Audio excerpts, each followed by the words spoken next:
જી નમસ્કાર, અમારી ચેનલમાં ફરીથી એક નવા વિડીયોમાં તમારું સ્વાગત છે. મિત્રો, તમે બધા મસ્ત હશો, મજામાં હશો. મિત્રો, અગાઉ આપણે 2 પેપર સોલ્યુશન કરાવેલા છે કંડક્ટર માટે.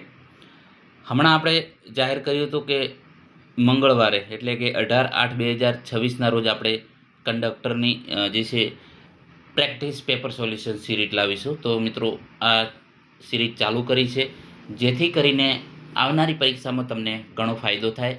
તો મિત્રો, ચેનલમાં નવા હોય તો ચેનલને સબસ્ક્રાઈબ કરી લો અને વિડીયોને લાઈક અને શેર કરવાનું ન ભૂલતા. મિત્રો, જેમ લાઈક અને શેર વધુ છે એ પ્રમાણે આપણે વધારે વિડીયો બનાવતા રહીશું. તો મિત્રો, લાઈક અને શેર કરવાનું ન ભૂલતા. મિત્રો, જે પ્રેક્ટિસ પેપર અગાઉ 2 બનાવેલા છે, આજે છે 100 ગુણનું પેપર સોલ્યુશન છે. તો ચાલો મિત્રો, જે આઈએમપી પ્રશ્નો છે આવનારી પરીક્ષામાં તમને ખૂબ જ ઉપયોગી સાબિત થશે. તો મિત્રો, પહેલે શરૂઆતથી મતલબ કે જે છે સહેલા પેપર હશે, એના પછી આપણે 5 પેપર પછી થોડાક મીડિયમ, એના પછી એનાથી થોડાક હાર્ડ, એ પ્રમાણે આપણે જે છે રાખેલું છે. બરાબર. જો તમારો સાથ સપોર્ટ સારો મળશે તો આપણે 25 પેપરનો ટાર્ગેટ રાખ્યો છે. તો મોસ્ટ ઓફલી તમારે પ્રેક્ટિસ થઈ જશે.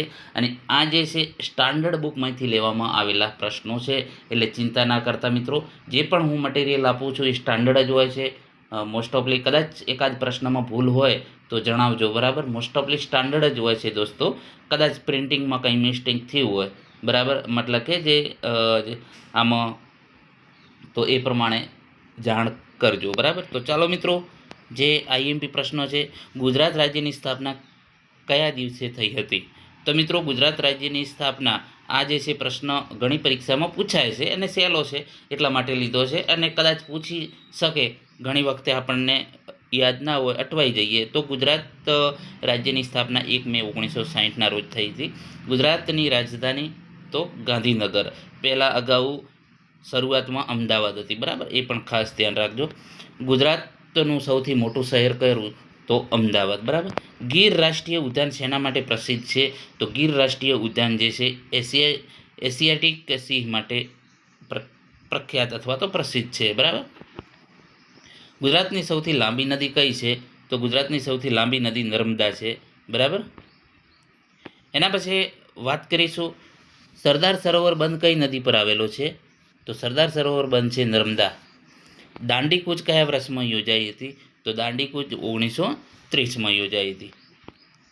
મહાત્મા ગાંધીનો જન્મ ગુજરાતના કયા શહેરમાં થયો હતો? તો પોરબંદર. પહેલા મિત્રો સહેલા પ્રશ્નો, પછી એ પ્રમાણે હાર્ડ આવશે. બરાબર. ગુજરાતનો કયો પ્રદેશ કચ્છના રણ માટે જાણીતો છે? તો ગુજરાતનો કયો પ્રદેશ કચ્છના રણ માટે જાણીતો છે? તો કચ્છ. બરાબર. સોમનાથ મંદિર કયા જિલ્લામાં આવેલું છે? તો ગીર સોમનાથ. ભારતનું બંધારણ ક્યારે અમલમાં આવ્યું? તો 26 જાન્યુઆરી 1950. ભારતનું રાષ્ટ્રીય પ્રાણી કયું છે? તો ભારતનું રાષ્ટ્રીય પ્રાણી વાઘ છે. ભારતનું રાષ્ટ્રીય પક્ષી કયું છે? તો ભારતનું રાષ્ટ્રીય પક્ષી મોર છે. ગુજરાતમાંથી પસાર થતી કર્કવૃતની વિશેષતા શું છે? તો જે છે તે ગુજરાતમાંથી પસાર થાય છે.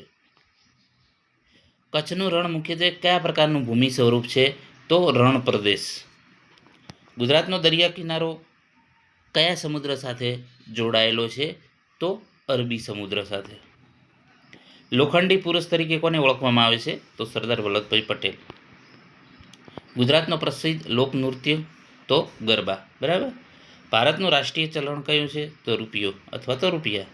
વિશ્વ પર્યાવરણ દિવસ ક્યારે ઉજવવામાં આવે છે? 5 જૂન. હવે મિત્રો, રોડ સેફટી વિશે. લાલ ટ્રાફિક સિગ્નલનો અર્થ શું છે?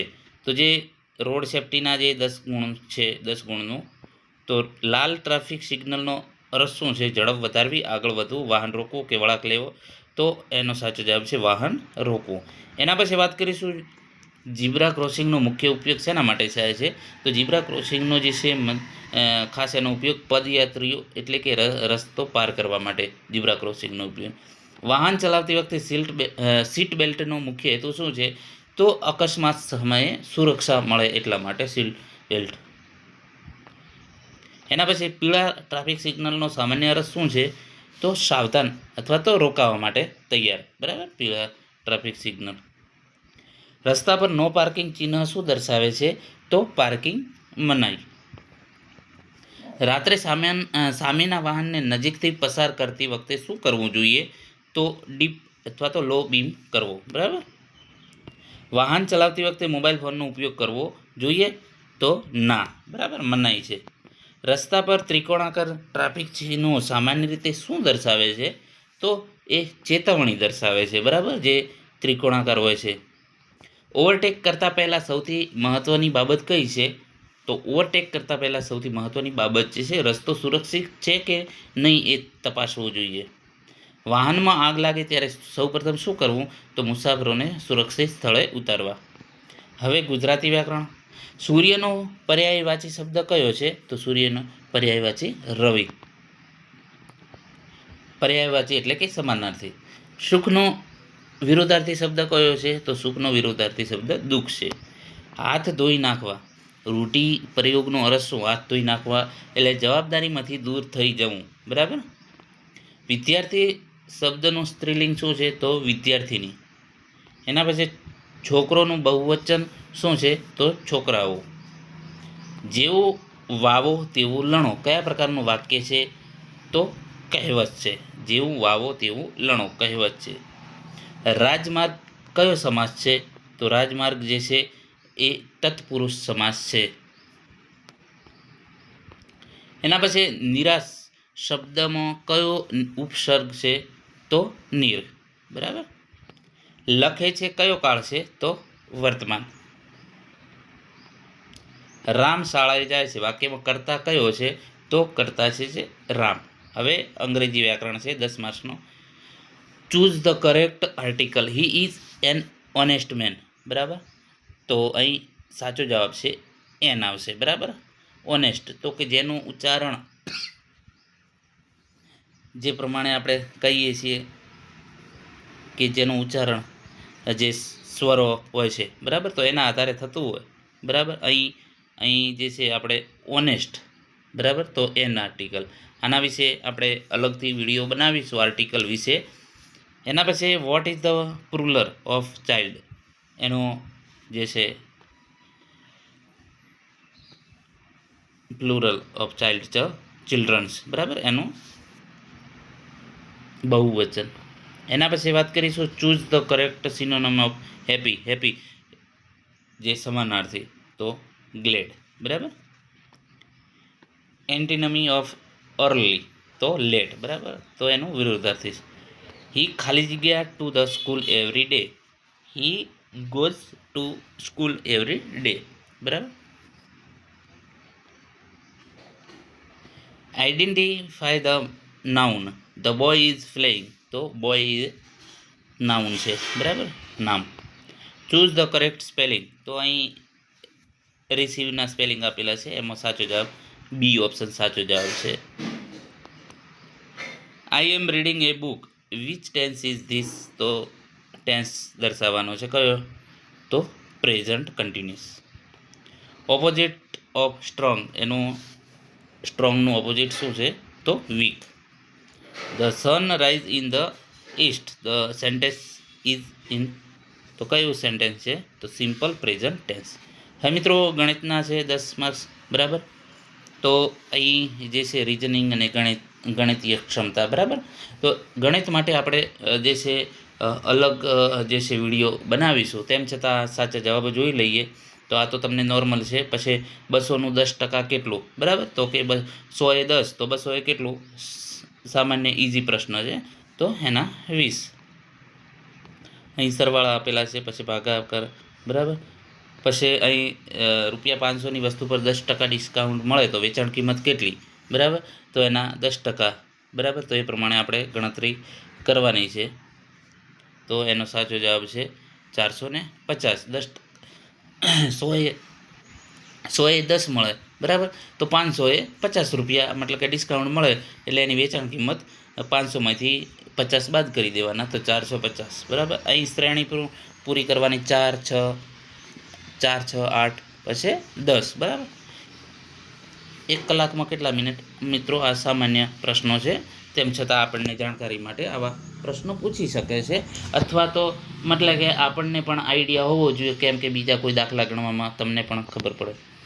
એક બસ 60 કિલોમીટર પર કલાકની ઝડપે 2 કલાક ચાલે તો કેટલું અંતર કાપશે? નોર્મલ પ્રશ્ન છે મિત્રો.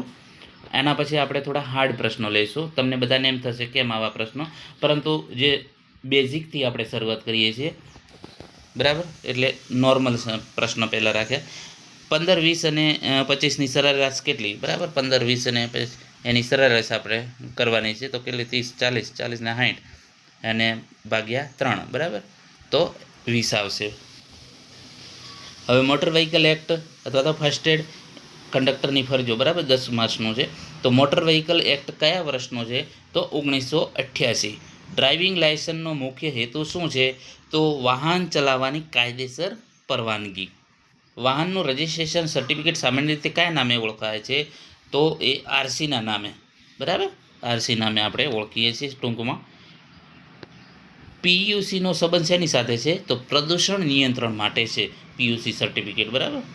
અકસ્માતમાં વ્યક્તિને ઈજા થાય તો તે પ્રથમ પ્રાથમિકતા શું હોવી જોઈએ? તો સ્થળને સુરક્ષિત રીતે મદદ મેળવવી, બરાબર. ભારે રક્તસ્રાવ થાય ત્યારે પ્રાથમિક સારવારમાં શું કરવું જોઈએ? તો ઘા પર સીધું દબાણ આપવું, બરાબર. એના પછી બેભાન વ્યક્તિને શું આપવું જોઈએ? તો મોઢેથી કાંઈ ન આપવું અને તબીબી મદદ મેળવવી. બસ કંડક્ટરની મુખ્ય ફરજોમાં કઈ બાબત આવે છે? તો મુસાફરો પાસેથી યોગ્ય ભાડું વસૂલવું, એન્જિનનું ઓવરહોલિંગ, ટાયર બનાવવું, તો મુસાફરો પાસેથી યોગ્ય ભાડું વસૂલ કરવું. મુસાફરને ટિકિટ આપવી કોની મહત્વપૂર્ણ ફરજ છે? તો કંડક્ટરને. બસમાં મુસાફરોની સલામતી અંગે કંડક્ટરે શું કરવું જોઈએ? તો જે સલામતીના નિયમોનું પાલન કરવું જોઈએ. હવે કોમ્પ્યુટરના 20 માર્ક્સનું છે, તો એના પ્રશ્નો છે. સીપીયુનું પૂરું નામ શું છે? તો સેન્ટ્રલ પ્રોસેસિંગ યુનિટ. કોમ્પ્યુટરનું મગજ કયું છે? તો સીપીયુ. કીબોર્ડ કયા પ્રકારનું ઉપકરણ છે? તો કીબોર્ડ છે ઇનપુટ, બરાબર. મોનિટર કયા પ્રકારનું ઉપકરણ છે? તો આઉટપુટ. 1 બાઇટમાં કેટલા બીટ હોય છે? તો 8. રેમનું પૂરું નામ શું છે? તો રેન્ડમ એક્સેસ મેમરી, બરાબર. રોમનું પૂરું નામ રીડ ઓનલી મેમરી. વિન્ડોઝ શું છે? તો એક ઓપરેટિંગ સિસ્ટમ છે. મિત્રો પહેલાં આપણે જે બેઝિક લઈશું, પછી ધીરે ધીરે મીડિયમ, પછી હાઈ લેવલનું, બરાબર. MS વર્ડનો ઉપયોગ મુખ્યત્વે શેના માટે થાય છે? તો દસ્તાવેજ તૈયાર કરવા માટે એનો ઉપયોગ થાય છે. MS એક્સેલનો મુખ્ય ઉપયોગ શેના માટે થાય છે? તો સ્પ્રેડશીટ અને ગણતરી માટે. ઇન્ટરનેટ શું છે? તો ઇન્ટરનેટ પરસ્પર જોડાયેલા કમ્પ્યુટર નેટવર્કનું વૈશ્વિક નેટવર્ક. WWનું પૂરું નામ શું છે? તો વર્લ્ડ વાઇડ વેબ, બરાબર. ઓપ્શન એ સાચો જવાબ. ઈમેલનો ઉપયોગ શેના માટે થાય છે? તો ઇલેક્ટ્રોનિક સંદેશાવ્યવહાર માટે. Ctrl+Cનો ઉપયોગ શેના માટે થાય છે? તો કોપી માટે. Ctrl+Vનો ઉપયોગ પેસ્ટ માટે, બરાબર. Ctrl+Xનો ઉપયોગ કટ માટે. Ctrl+Sનો ઉપયોગ સેવ માટે. કોમ્પ્યુટરમાં માહિતી સંગ્રહવા માટે કયું ઉપકરણ વપરાય છે? તો હાર્ડ ડિસ્ક. કોમ્પ્યુટર વાયરસ શું છે? તો કે હાનિકારક કમ્પ્યુટર પ્રોગ્રામ અથવા તો કોડ. ગૂગલ ક્રોમ શું છે? તો ગૂગલ ક્રોમ છે વેબ બ્રાઉઝર છે. હવે મિત્રો બીજા આઈએમપી મિશ્ર પ્રશ્નો લીધા છે.